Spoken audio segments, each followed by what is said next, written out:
Hello, my name's Adam. I'm from Cookin' Kid. I'm a chef doing a blog with my daughter about food and the food we eat, where it comes from. www.cookinkid.com is the blog you can get to. Hello, who's there? How you going? Just having a look around my kitchen while we get started. We've got some lovely ingredients prepped up for dinner tonight. We're making dumplings. It's nothing to do with what I'm talking about now. What I wanted to talk to everybody about today was oils, all the different cooking oils. Well, I can't cover all of them because there are too many, and they all have such different properties, and we use them all for really different things. But I was just having a look around my own cupboard, and I found this many oils just sitting in my cupboard, 8 different types, 9. And I wondered, why do I have 9 different oils here? But of course, they all have a different use. And you can use them for all sorts of different things at home. Now, the thing that got me thinking about this was I was just thinking at work the other day about what we do as chefs and what I do, and one of the hats we wear, I guess, I hate that expression, but is that we are trainers and educators, and so in part of that training people, what I've found is the best thing you can teach people is how to learn themselves.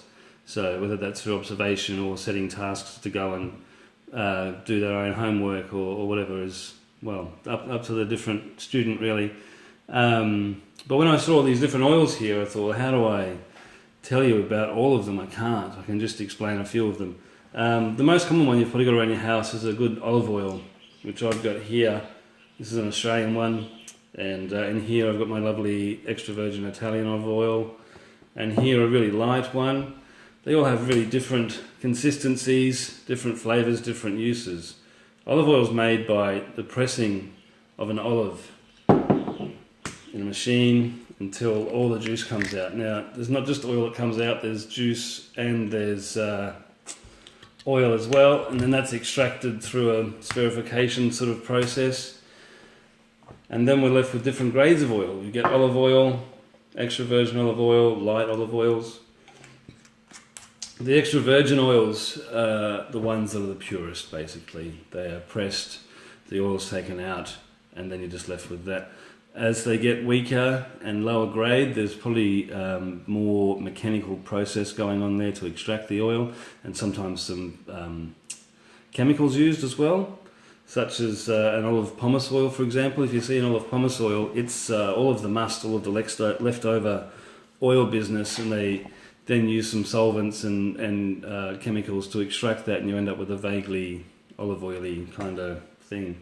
I'm not saying it's bad, it has its use, but don't get it confused with what is a lovely olive oil. You can see the different colours here, they've kind of run a bit now. Really clear down here, really dark here, and really, really dark green here. Just the quick difference between Australian olive oils and ones that come from Europe. Well, the ones that come from Europe would be very many and varied. The olive oils from Australia tend to all have a really grassy aftertaste on them, and I asked about this recently, one of our reps, and she explained that it's because they all come from a similar sort of terroir, which means similar conditions. So not all from the same place, but the places where they're growing have similar climates, similar territory, similar growing conditions. So they all end up with this kind of grassy flavour, which is nice. It's just a very much a characteristic of Australian oil. Now, the reason I was talking about the learning with the kids and that before, well, with your own kids, is that they can get involved in this oils. Go around your house and see what oils you've got there, and then try and find out what you might use them for or where they come from, because I can't explain it to you here. I'm going to do a post shortly, and it's going to be called Oils Ain't Oils, and I'll have a chart which you can go and look at, and it's going to explain what oils are used for best purposes. So when it comes to cooking oil and frying with oil, this is where we need a little bit of nous about what you should be using. Oils have different smoking points, so that means as they get hotter, some oils will start smoking at a lower temperature than others. The higher the smoking point, the better for processes like sautéing or stir frying or deep frying even, where you need that really, really high temperature. Other oils are less suited to that. So an extra virgin olive oil, for example, has a very low smoke point, so you don't want to try and use it for sauteing or deep frying or any of that sort of thing, what will happen is the oil will take on a very, very very bitter, pungent kind of flavour, and the oil will actually break down. The structure of the oil will break down, so it won't do that frying that you want it to do.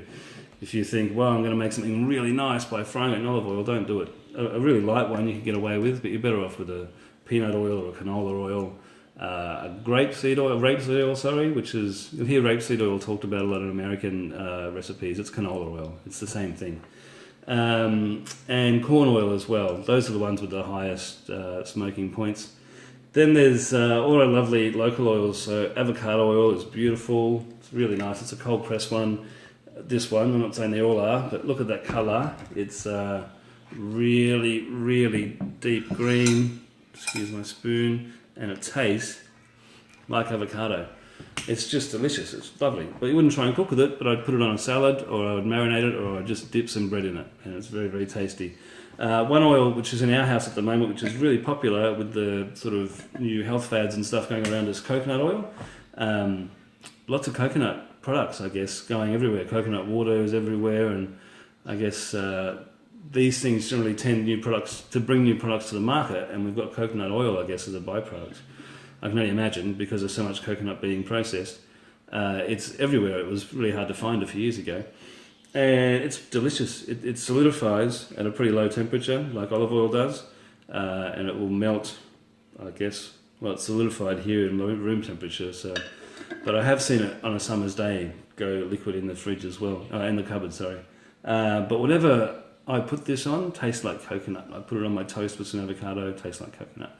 I can cook with this. I can, stir fry things saute things gently in it. I haven't taken it too high. And then there are other oils, like our seed oils. So we've got the sesame oil, which you've probably got in your house, maybe if you do any Asian cooking. Really lovely to add to the end of dishes. Don't try cooking with it, it's really bitter. And it's very pungent. 2 or 3 drops at the end of a stir fry and fold it through is delicious. My favourite oil is this one here.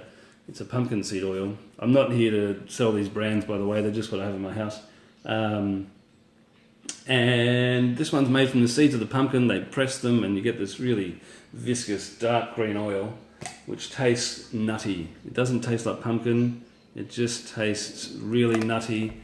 I'm a big fan of pumpkin seeds in my diet. Yeah, look at that. It's almost brown. But that stuff there, I discovered that when I was in Europe about 20 years ago, cooking as an apprentice chef, and was amazed by it. And so I've been using it ever since to put on vegetables or salads or toss through a bit of pasta or something. But don't cook with it. I'm not even sure if anyone makes it locally. I think they have to import it, so it's pretty expensive. So as you can see, all these different oils that make up your cupboard, there's so many of them. And what I would suggest is getting your kids to do a bit of that homework for you if you're wondering, and to get them involved, I guess, in this process as well, is send them off on a couple of projects. Maybe go and use Google or some recipe books or something and find out what one particular oil or 2 oils could be used for, why we've got avocado oil in the house, how is a particular oil made perhaps, and see what they can come back to you with. Or, on a bit more tactile, hands-on sort of side, we can make a flavoured oil, which is this one here. It's in a bottle. It's called an agramento, so this one's a lime flavoured one. So rather than being pressed from the oil or from the product into an oil, they take oil and they infuse it with, say, the lime zest. You can get lime oil, you can get lemon oil, and they'll come from the actual pith, and they're very expensive and they're very highly concentrated and very delicious. Or you with the kids at home could, like we did last week, get that nice zester, take the zest from your lemon, put it into nice light olive oil or a medium olive oil and warm it up very gently, just gently, otherwise you'll get bitter, and then leave it out covered in an airtight container for a couple of days, and then after a couple of days strain it off and you'll have a lovely lemon flavoured oil. Do the same with chili, do the same with garlic and rosemary for dipping in bread, and it's all very yummy. And it just creates activity for kids and part of the conversation. Anyway, thanks, that's enough from me. I'll see you next time. Bye-bye. Happy cooking.